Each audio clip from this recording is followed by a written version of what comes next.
Good morning, 6AMERS. The 6AMERS began in April 2020 in the heart of the pandemic. Forming this podcast is our way of extending the community and the message of the community into the world. Good morning and welcome to the 6AMERS podcast. My name is Skye Michaels. I'm the host of this podcast. I'm joined by my amazing co-host, Emily Bossert. Good morning, Emily. Good morning. It's great to see you this morning. Are you as excited as I am to be here? Oh my God. This podcast and putting it together and doing these interviews, it's just been such an enjoyable process. And the interview today, we're interviewing Jeffery Saad. Jeffery is a Compass agent out of San Diego. He's a restaurateur. He's a TV personality. And honestly, this was one of the interviews that my cheeks hurt afterwards because I just could not help but smile throughout the entire thing. Emily, what was one of your takeaways? Because this was, in addition to being fun, it was powerful. Oh, so powerful. Jeffery is one of those incredibly positive people in a very real way. So he talks a lot about coaching people in terms of mindsets and making sure that we are very aware if we do have a negative mindset or if we're going into that victim mentality, because we know that having that type of mindset can really truly hold us back. And, you know, he taught me very much so, like he lives with love over fear. How about you? What stuck with you? Oh my God. Well, you know, my business, I ran a repeat and referral business based in my sphere and the people I knew. And when I was talking to him, it was so powerful because I was just connecting with him in such a deep way. And that was the way he runs his business. He doesn't worry about having thousands of contacts of people he doesn't know. He keeps the people he knows really tight and close and builds relationships with them, which I think everyone that's out there selling real estate, that's the entire key to this industry. The other thing that I loved is that he doesn't pay attention to anything he can't control. He legitimately lives in a bubble of happiness. And this came through so powerfully in the interview that if he can't control it, it doesn't even exist in his world. And that's something after that interview, I really tried to adopt that mindset into my life as well. So I just think you're going to get something from this interview. I love that. So let's now open it up to Jeffery Saad and his bubble of happiness. So if you don't mind, maybe let's just start with introducing yourself to the group. Give us a little background on you, what you do at Compass, and we'll get sure. Jeffery Saad, my wife is Nadia. She's the smart one. I just get up earlier and talk more. But we've been working together for 20 years now. We're a couple of the first agents at Compass in California, almost 6 years ago now. Before that, I was a restaurateur. I still consider myself a slash. If I'm not putting the keys in a front door, I got pans in my hand, and I love having it all in my life. And yeah, it's I cherish these mornings, and I love that you guys have made it an organized part of your life. For me, it's always a very private part of my life, but I think it's beautiful that you've made it a group thing because people do not realize this little doorway to another world. When you watch the sunrise every morning and you have no calls and quiet and your heart's full of joy and you do this kind of meditation, like you can't have a bad day. Or if you do, almost like you open it up, Skye, it's like you focus on your little circle of control. I think you're all probably stoics, right? And it's like, this is what I can affect. That's what I'm going to worry about. Let's do what we can do, and that's, always been my philosophy in life, and I'm grateful for everything. So, but I enjoy real estate. I enjoy the cooking. I enjoy these events. I like to just interact with people. And if, you can make somebody's day this much better, you've lived a good life. So true, man. How did you develop, what is do you have a morning routine, or do you just get up happy, or what is it you purposely do to carve out your little circle of joy? Well, it's funny from when, I don't know how it happened, but it's just always been my thing. Mornings matter to me. When I was 24 years old, opening my first restaurant in San Francisco, I would just get there at 4:45 in the morning, and I'd crank the music and I'd be chopping away and prepping the whole menu by myself, and then all of a sudden I was like, well, if I'm going to run a restaurant, maybe I need help, so I started bringing more people in earlier, and slowly my mornings went from a machine to that 30,000 foot view. And I had this epiphany of, wow, like this quiet morning time's letting me see, which guy and girl need help. How do we bring this crew together better? And all of a sudden I started thinking instead of just moving, and and I had, some troubled childhood stuff that I had to work through, and mornings were my time to read. I just, from the earliest days, The Art of Happiness, that 7 Habits of the Highly Effective, I would take that time and read. And as you said earlier, Emily, just, if you can just be 1% better every day, the art of Kaizen, and that early morning reading did that for me. Fast forward to now, I have the most systematic morning, but it doesn't feel that way. It just feels natural. So I wake up 5:30. I allow myself 5:30, 5:45 if I've had a couple glasses of wine or we go out, but otherwise it's 5 always. And I get up and I read my my manifestations, if you will. It takes me 10 minutes. I read my daily stoic, so I have one guaranteed beautiful thought that goes in my head in the day. Then I do my 20-minute meditation, which I did this morning, like clockwork. Then the newest thing I added about 8 months ago, was the Winhoff method. So I jump in my ice cold pool. And when you start the day doing the thing that you want to do least, you can't help but to have the rest of the day be easy, because you're like, and even in LA, it's freaking cold, after a night of, mountain air. And then, so I do my reading, do my meditations, my manifestations, always have my espresso, of course, as you can tell. And then I just sit peacefully, I watch the sunrise, and I just try to be thoughtless and let the day evolve. And then workout, of course, never miss a workout, because, first it's the mind, then it's the body. And then, as we know, you simply show up as your best self to your clients. Like you are bulletproof from, well, not bulletproof. We all have our bad days and our mistakes. I make them constantly, but you are so much more prepared for whatever comes your way, because you've taken care of yourself. My thing has always been, don't have a goal, choose a lifestyle, and then build goals to sustain that lifestyle. I think, in the early days, I was the maniac. I just had a goal. I'm going to open restaurants and nothing's going to stop me, and then all of a sudden I was like, okay, well, I want different goals. But then all of a sudden I had this epiphany 10 years ago that no, I want a lifestyle, and I'm going to build goals around that. That's why I always say, like, I schedule my fun stuff first, schedule my family time first. And I'm like, all right, now what's left for work? I'll fill in the gaps. Yeah, that's great.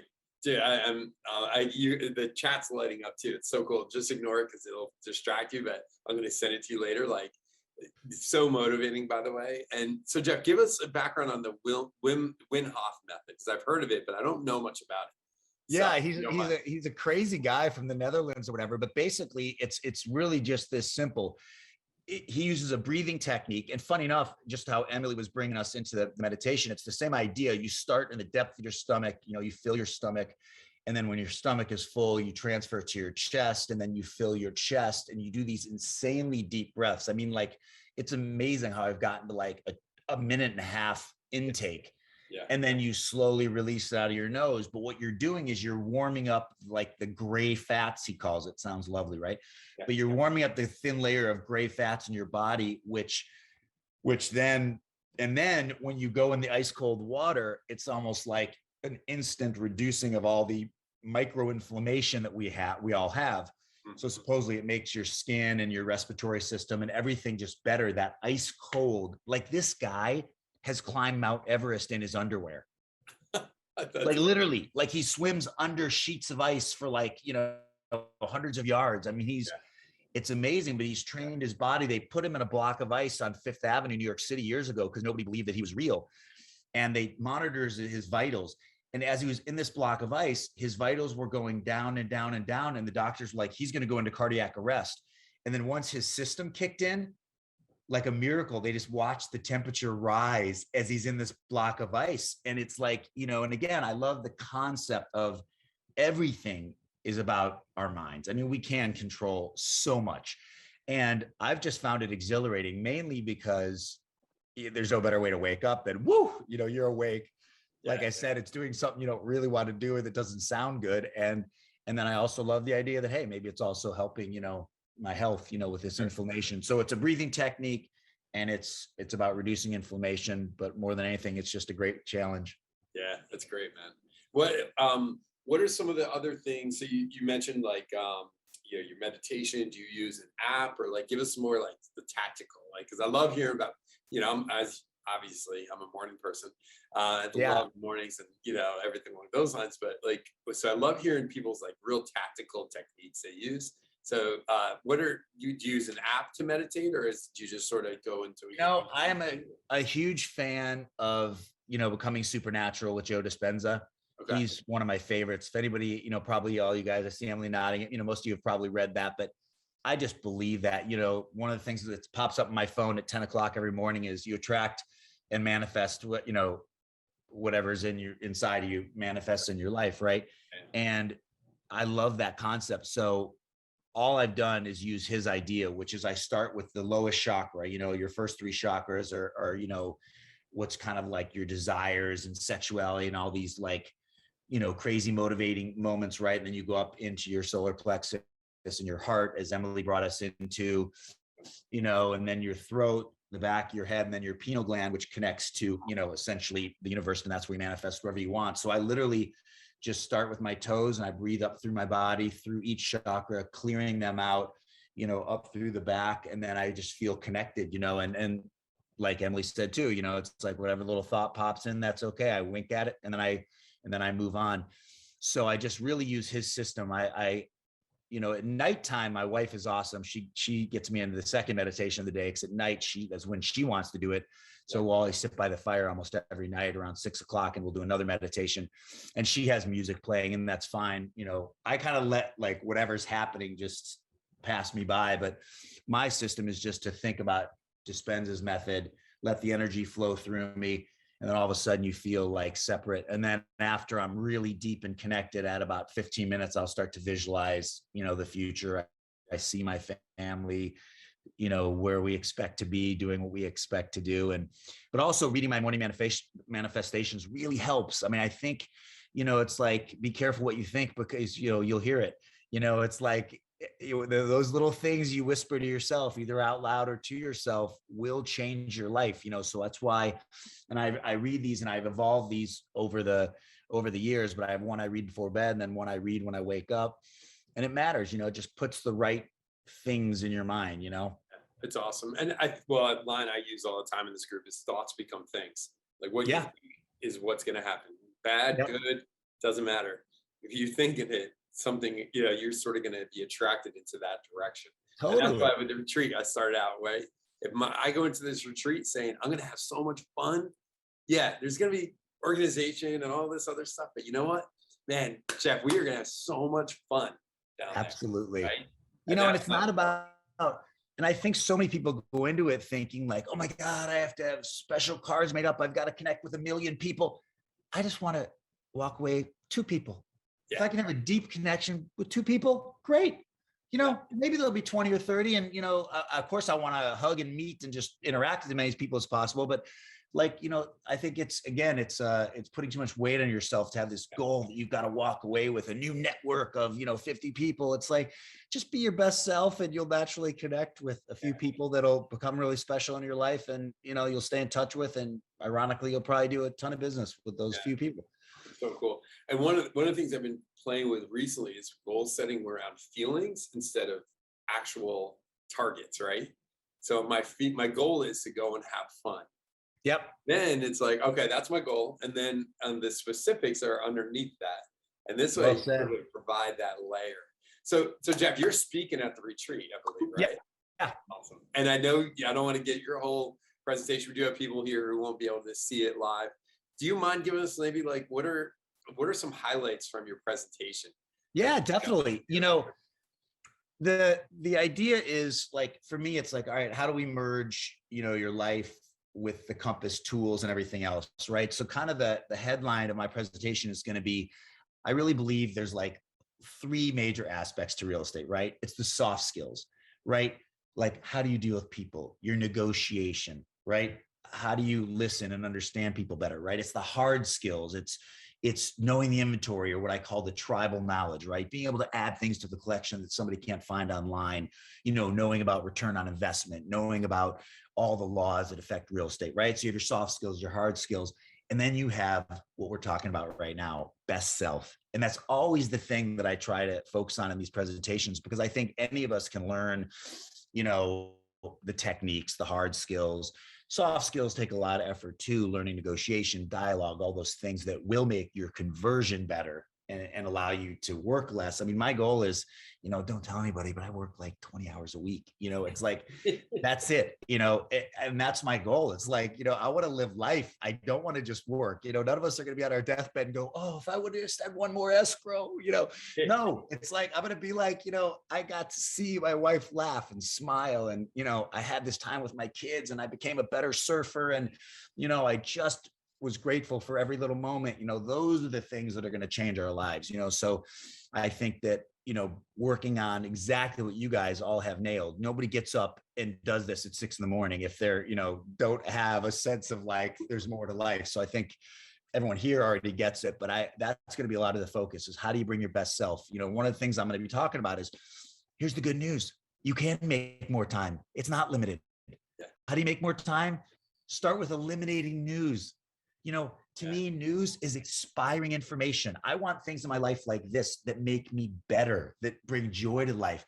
News just dissipates. I always say, raise your hand if anybody has ever made your life, a client's life, a deal, your kids better from watching the news. No, I don't think anybody can really say yes. You know what I mean? Yeah. And again, not watching the news or reading the news makes you want to interact with people. Because I'd rather hear what Skye thinks about today's events than what I think. I already know what I think. I want to learn somebody else's views. So, now again, like everything in life, it doesn't mean you shun yourself from the world and don't learn anything, but decide on your 3 valuable sources. I read Leonard's email every morning. I think it's a great way to summarize big numbers, big business, what's going on, real estate facts. Josh Spector's another email I get, Kyle Westaway. So I pick like 3 sources and I won't spend more than 15 minutes a day on that. Another way to add time to your life I'm going to talk to people about is stop suffering from pre-traumatic stress syndrome.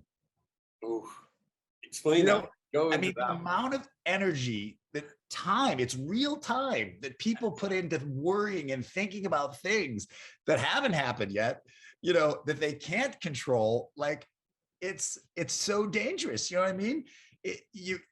Circle of Control. I am such a Stoic fan. And if everybody doesn't read it, please buy The Daily Stoic by Ryan Holiday, because it takes 2 minutes to read each passage in the morning. If you do nothing but just read that, it sets, like you said, Skye, your thought process going properly.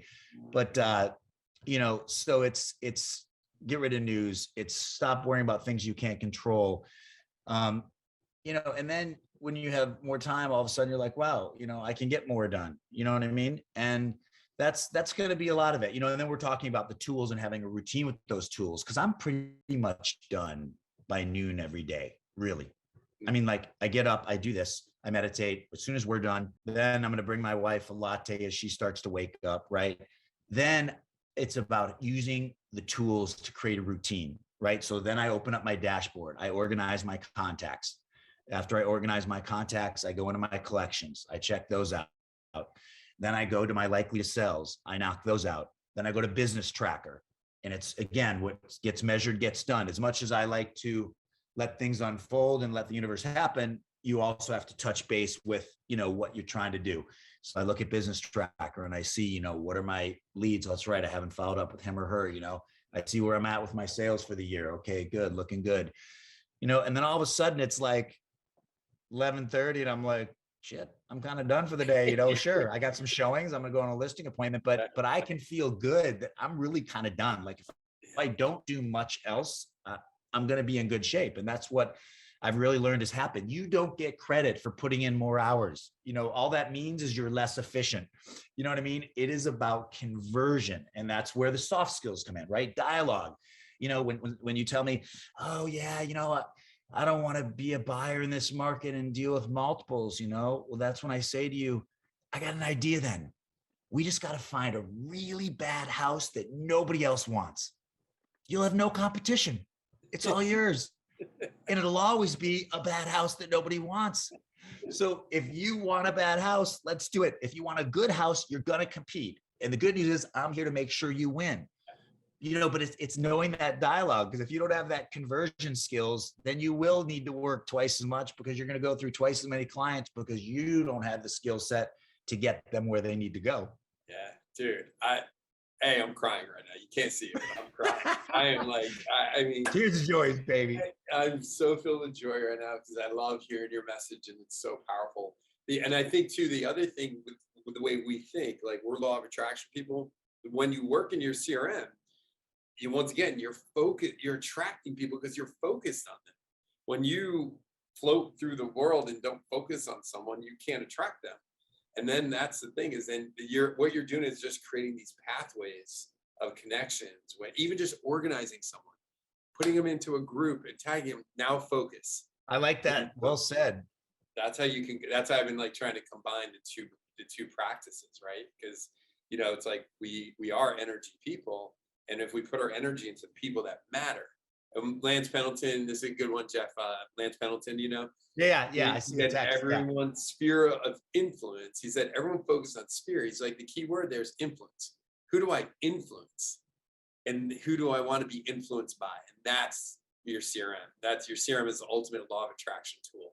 So it's so cool. How do you, on the days where things are a little crazy, how do you make sure you get the most important things done, which is everything you just described in your routine, and shut out the noise? Because I think we all are victims of the noise, right? Like the phone calls, the texts, the emails, the social media, the kids, the spouses, the family, right? Like, how do you put the blinders on? Yeah, that's a great question. I think that's the most important question, because I think it's what most people suffer from, right? Is I'm going to do what's urgent, what's in front of me, and that's why, one of the other things I'm going to talk about at the event is make before you manage. Make before you manage. And I think so many people are constantly managing that they don't get a chance to make, because the second something urgent comes into their moment, they start managing it. And then you're just in this black hole of dealing with whatever comes up at the moment. So I think, the real key is to not let that stuff come in. As Steve Shell said years ago, there are no emergencies in real estate. Houses don't bleed. Most things will fix themselves. Somebody's, freaking out. You ignore it for a couple of hours. They've calmed down. Escrow's already solved it. You realize you don't even have to address it, or if you do address it, they're in a better state. You're in a better state. So I think it's about just not letting those things take you off course. I will get to that when I get to it. I'm not going to be managed by the things that come at me. I'm going to decide what I let into my circle at the moment. Yeah. That line, I've never heard that line, Jeff.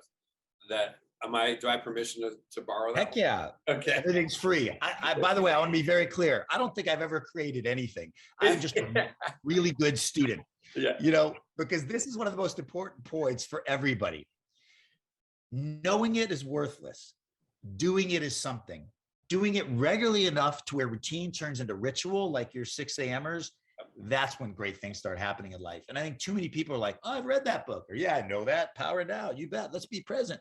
But there's a big difference between just being aware and being visceral and really living it. You know what I mean? And that's where everything changes. And to directly answer your question, what do you do when all these things come into your life? I just watched a great interview with Oprah and Will Smith. I've always loved Will Smith, and his new book out, Will, is coming out.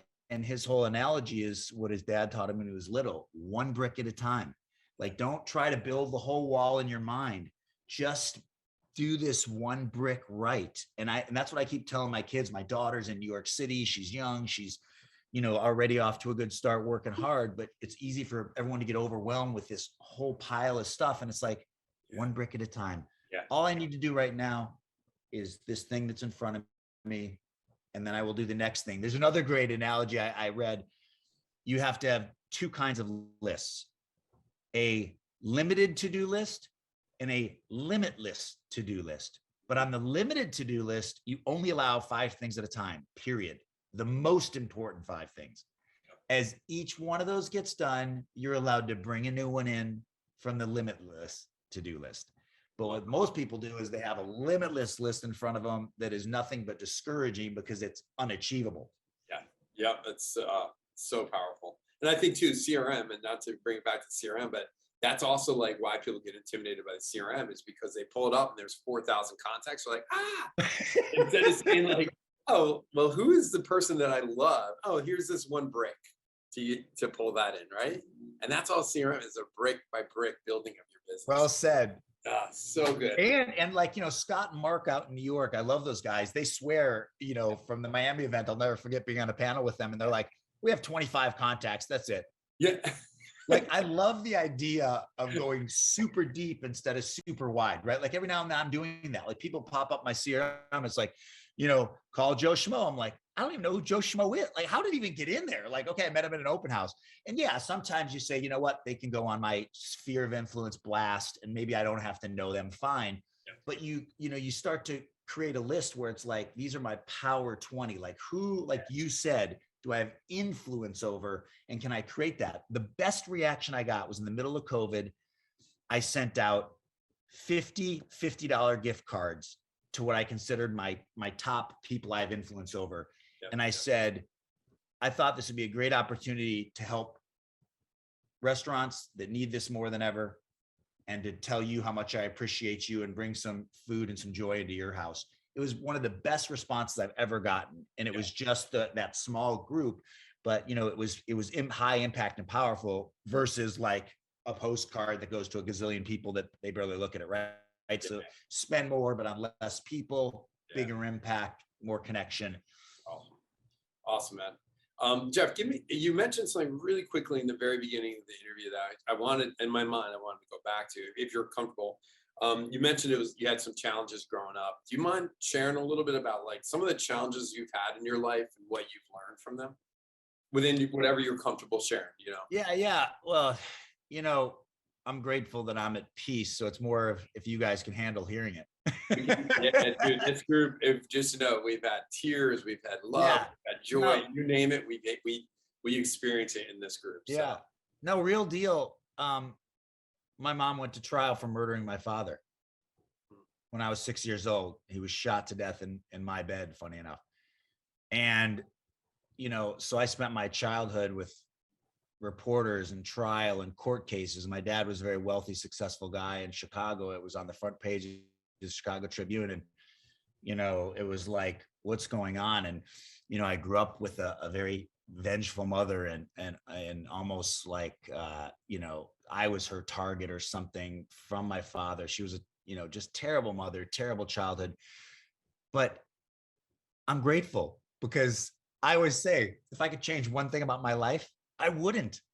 Yeah. I love my life. So it's all part of the journey. And what it did was it made me say, I want the opposite of everything I grew up with, which is why I'm a great father and a great husband, because I was determined to be the opposite of everything I experienced, and fortunately I made it through college without killing myself because I did it all. I crashed 6 motorcycles, tried every drug, this is being recorded, delete. But, the reality is, I got through it, but I purged my demons. And when I got to a point of like, I don't like this aggression and the way I'm feeling, that's when the Art of Happiness saved my life. I mean, I was a 23-year-old kid, working 20 hours a day. I was in culinary school and working full-time at a restaurant.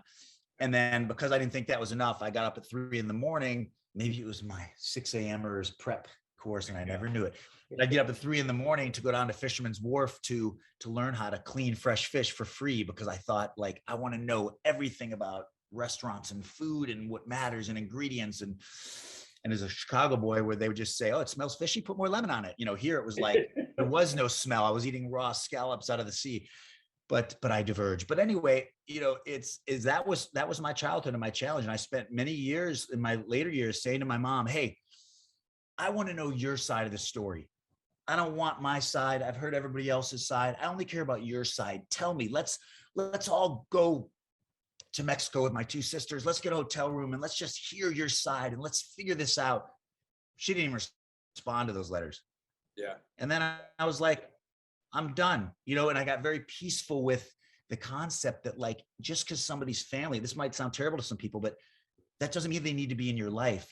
I believe that you are the average of the 7 people you spend the most time with, that whole concept. I love that idea, right? So yes, you want to help people. It's not like only great people have to be in your life. No, we all need to help other people too, but you got to decide how much energy and who you want to surround yourself with. And my mother was nothing but a negative thing in my life. And so I made that choice to to get her out of my life. And it was the best thing I ever did, so those were, but when you have to have some of those challenges, they make you better. And I always say, like, there is no such thing as no baggage. Everybody here has a story. Every one of you, everybody in this world has baggage. And if you have no baggage, that's baggage by itself, because then you don't know what it's like to have baggage, so it's like, that's why I love the Stoics, because it is not about what has happened to you. It's about how you choose to view it. I view mine as a blessing. It made me who I am, and I love my life. So that means it's okay. And that's how I choose to view it. I have another friend who we are close friends, and he has such a victim stance that we're no longer friends, which has rarely happened in my life. But, I would try to help him so much, but he just owned his story so deeply that he didn't know how to be comfortable without being, negative and sad and yeah. Well, two thoughts coming to my mind. Number one, I am so grateful to know you, and I'm so grateful to have this conversation with you, for you to be willing to be vulnerable with 230 strangers. There's so much power in that, and vulnerability is power. And for everyone on this call that doesn't know that, like, be vulnerable, be real, own your story. And the minute you own your story, Jeff, like you've done, you're not a victim anymore. I think that's the other thing that's coming to my mind. And like I just I can't put into words my gratitude to you right now. You're impacting lives. I know it. And we don't know the impact you're having, but I know there's someone on this call that's going through some shit right now, and that's hearing this and saying it's all going to be okay. Right. And that's so, so powerful. You said it best. And that's, to me, if there's even one person out there that is feeling that way, then it's, again, mission accomplished. That's all we can do. All it. The second thing that comes to my mind is, like, I struggle with victims, right? How do you deal, because we deal with it all the time in real estate, right? It's real estate's rampant with victims, not in Compass, like, I'm just kidding. But at the end of the day, like, but how do you manage if someone is interacting with you and you have to work with them in some way, right? Client, mortgage lender, co-op agent, another agent, maybe a Compass that's struggling, right? Whatever it might be. How do you coach someone to not be a victim? Does that make sense? I think it's a great question. And you and I are of the same mold, man, because it's always like, I'm like, all of a sudden my victim radar goes off. It's like, this person's like, oh shit, here we go. But, I've been a martial artist my whole life. And I love that analogy because, it is like mental martial arts. The first step is, instead of thinking about dealing with them, is dealing with yourself, because the reality is it's my reaction to them that's the problem more than anything. So it's like, I just got to be like, I'm going to let that one go by, right? I'm going to duck. It's like, I'm not going to fight. I'm not going to see if I can hit harder than you. I'm just going to let your hit pass and be light on my feet. You know what I mean? And if I can use that mental martial arts and let your negativity and your victim stuff pass me, it's much easier to get through to you. Yeah. And I love dialogue. I love Chris Voss. I love all this stuff, as long as you make it your own. And I want to really make that impression. I think like anything, if you don't know it well enough to internalize it and make it come through you, then it's going to feel like, some cheesy dialogue. But, but again, it's the dialogue, right? When somebody goes to a negative place, like we had these clients recently that are really negative, we double-sided it. It was like a $7 million sale. I was so grateful, but I could sense that they were just untrusting, right? They were very negative. Everything was like somebody's tricking them, And I finally just called it out. And I said, hey, I got to ask you, it seems like you're having trouble trusting us. Did we do something to make you uncomfortable? Because it's very important to me that you feel well represented. The second I did that, the whole dynamic changed. That victim thing went away. No. You guys have been amazing. I'm so sorry. But see, I knew that it's just how they're wired. They can't trust, and the second I called it out and we had a sincere, interaction over it, everything smoothed out. So it's a combination, to answer your question. Let it pass. Don't make it about you. Use the dialogue to help them help themselves. And ultimately accept that, what's my circle of control? Just like COVID. I have spent 6 minutes on COVID in the last 2 years. Wash my hands, 6 feet away, get vaccinated. Check mark, done. The rest I can't control. There's nothing to think about. I don't need to know how many new cases there are. I don't need to know how many vaccines there are. I can't control any of that. So I'm done. That was my 6 minutes. And it's the same thing with, these victim people. Like at some point you have to say, okay, that is outside of my circle. I can try to bring them in and make them a little better in the moment, but ultimately they're them. And, but also another direct answer to your question is just be, right? Like nothing is more powerful. I say the best parent, the kids never hear a word you say. They just watch. So whoever you are being is the message you're sending to your kids, not what you're saying. And I think it goes with clients too, right? If you just stay in a positive place and you keep trying to solve their problems, most people will finally appreciate and get that versus, you trying to tell them what they need to know or whatever. Does that make sense? Makes so much sense. That's so great.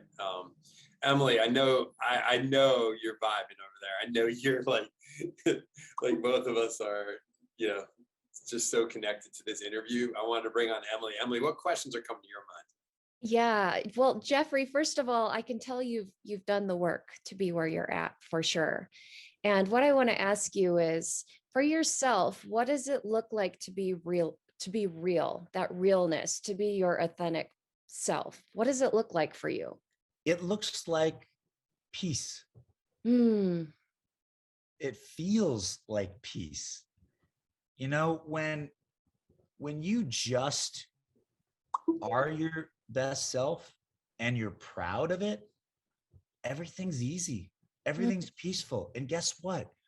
You automatically attract the people in your life that you're meant to be with. If I show up with my tattoos to a listing and that doesn't work for them, that's okay.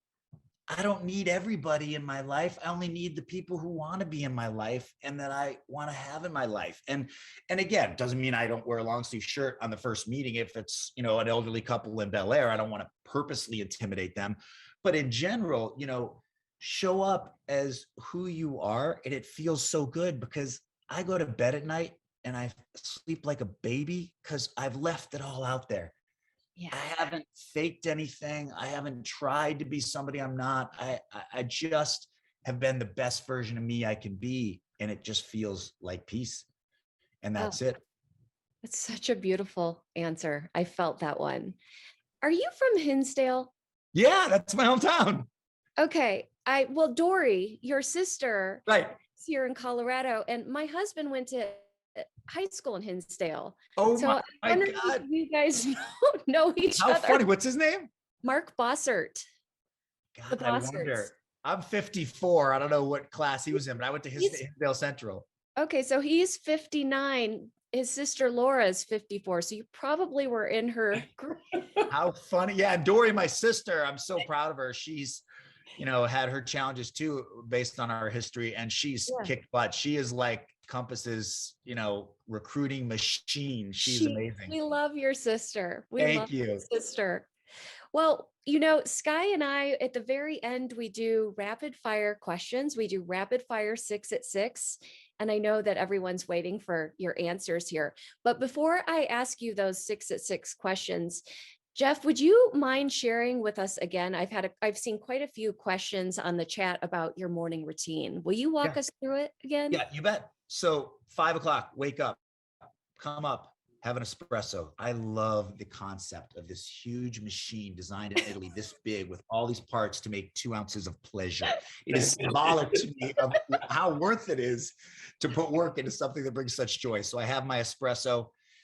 Then I come up, I read my manifestations, that I've added to and typed up over the years, and they evolve, but for the most part, the general core is there, because what you think affects your emotions affect your decisions affect your actions as your life. So I read those. Then I read the Daily Stoic, always, because they're dated, it's one a day for the whole year. Then I go back and I read everything in my iPad because I can highlight. So I read highlighted passages from The Power of Now, from Becoming Supernatural, all the different books I love. So again, I'm starting my day. I always say, if you pick up your phone in the morning, it's the equivalent of having mental nachos for breakfast. Like, you do not want to clutter your brain with your phone. So I try to not even look at my phone until roughly 9 o'clock. So I read those passages. Then I do my 20-minute meditation. Right as the sun's rising, nothing like a sunrise. I love it. Then I go do my dunk in the pool. So now I'm really awake. Then I At that point, I've read, I've meditated. Then I do my workout. Usually it's almost 7 o'clock by then. I do my workout. And through COVID, of course, I got my home gym, but where I'll ride my bike down the hill to the gym. And again, workout, I keep it to 45 minutes to an hour max. It's like, again, it's about conversion. It's about, the compound effect of things. I try not to drag it out. I try to be more focused. And then I hear some stirring downstairs, make my wife a latte, and she gets up, and then I go into my compass routine after that. Oh, that's magical. I love it. Yeah. Well, that leads us into our first question for you, because it sounds like you've almost described this, but Jeff, how would you describe your most perfect day? It has to be a week, because there are so many things I love that they can't be done in one day. But it is doing that morning routine as I paddle out into the waves. There's nothing like watching the sunrise and the waves. And when the surf's good, then, again, Steve Shull taught me the greatest thing years ago. Sometimes moderation means accepting that there won't be moderation in your life, that there are moments of 10 escrows and it's crazy, or, hey, I'm going to skip my routine because I want to go surf. It's okay. Again, in life, it's more about, is it the exception or the rule? If most of the time you're doing what you're supposed to do, give yourself an exception. If your life is made up of a bunch of exceptions, well, then you don't have any real rules, So it would be paddling out to a surf, coming back wet, slightly cold, having ripped up those waves, seeing my wife's beautiful face, having breakfast with her, getting on a FaceTime with my daughter, seeing my son in the afternoon. My version of being alone is going to a crowded cafe. I love to go in. That perfect day would then be having a coffee and chatting with somebody that I had never met, and just maybe bringing a little joy to their day. And of course, selfishly, I get the joy back because of that. Then it would be sitting down in the afternoon and studying my languages. I love languages because it's like a mental workout. And when you can speak another language, you automatically connect with people. That's the best part of travel, is making a fool of yourself with those few sentences, and all of a sudden they're willing to talk to you and you just got a new friend. So it'd be studying those languages. It'd be practicing the piano a little bit with nobody around, because it's painful for everybody except me to hear that noise. Then it would be cooking an incredible dinner, and hopefully 2 people I've never met show up, because again, to use food as a way to, I've always said I'm a chef and I'm a restaurateur and I love food, but the real secret is it's just an excuse to get a group of people at a table to be present, to open up, to interact. I'll have a bad meal any day if I can have good company. I'd prefer that over a perfect meal with bad company, and then it would be watching a great Netflix show. We all need to escape, have your show.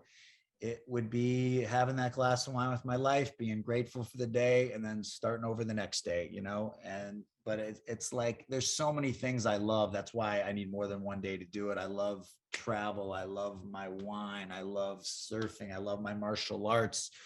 In the same day, I want to get hit in the face and then swirl a glass of great wine. It's all part of the journey. So there's so much, to do. And that's why I always say, like, schedule it first and then let work fill in the gaps, because you have 2 choices. You can go nonstop with your engines firing and you're lucky to operate at 40%, or you can disappear, take care of yourself. And when you do show up for your clients, your engines are at 100% and you are unstoppable. And I think that is the real key. So that perfect day, the short answer to your question, is a day that allows my engines to be at full blast when they need to be, and be where taking care of everybody else when I'm not doing that. Okay, so that's incredible. And I am visualizing now either a television show or a podcast where you cook for people and then you have these deep, meaningful conversations. I'm in. Let's do it. Let's pitch it. I would love to see you. We'll call this 6PMers. The 6PMers. I love it. All right, Jeff, if you could time travel to any time and place, either in the future or in the past, wherever, anywhere, when and where would you go? God, again, there's so many choices, right? But because you're putting me on the spot, the first thing that popped into my mind is Abraham Lincoln. I want to go chill with Lincoln. Chill with Lincoln? I think he was a guy, from what I understand, that didn't give up. I think it took him like 8 times to become president.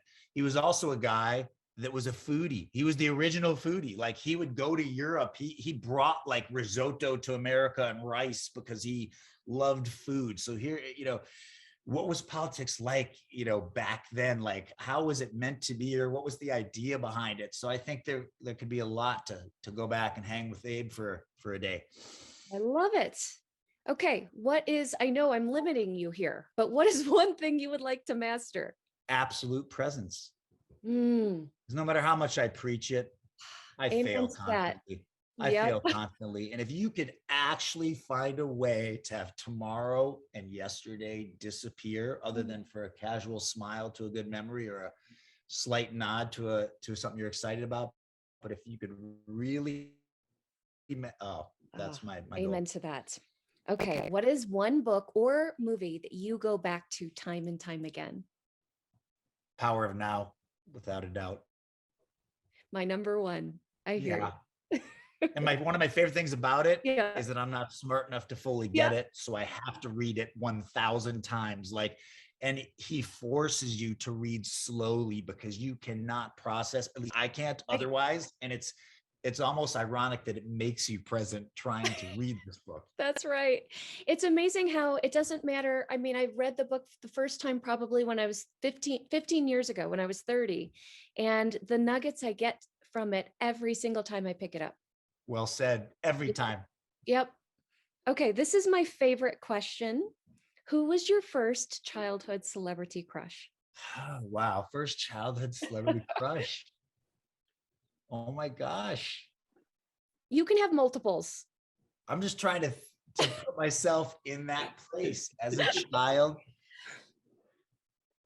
I might be making this up because it's recent, but funny enough, we not too long ago sold Daisy Duke's house from Dukes of Hazzard. And I remember as a kid thinking like, wow, ride fast cars and hot women. Like, what else could you want? So I'll give it to Daisy Duke.